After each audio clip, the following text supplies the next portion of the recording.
কথিত আছে মা কালীর যে প্রতিমা আমরা দেখি সেটা আজ থেকে 400 বছর আগে নবদ্বীপের শাক্ত সাধক কৃষ্ণানন্দ আগমবাগীশ তৈরি করেছিলেন।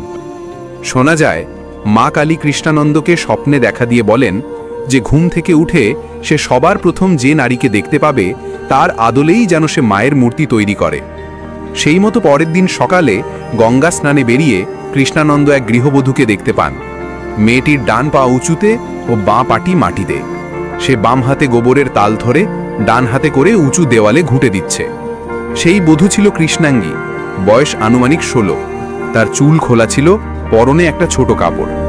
কৃষ্ণানন্দের চোখে চোখ পড়তেই মেয়েটি দেখে যে তার বুকের কাপড় একদিকে সরে গেছে। তাই সে লজ্জায় জিভ কেটে পিছনে ঘুরে দাঁড়িয়ে পড়ে। তাই কৃষ্ণানন্দ সেই গৃহবধূর আদলেই তৈরি করেন মা কালীর মূর্তি, যা আজ সর্বত্র পূজিত হচ্ছে। তবে জানিয়ে দিই যে এটা কোনো প্রামাণিক ইতিহাস নয়, এটি একটি মান্যতা। আপনি কি মা কালীর এই মূর্তি তত্ত্বটির বিষয়ে জানতেন? কমেন্টে লিখে জানান।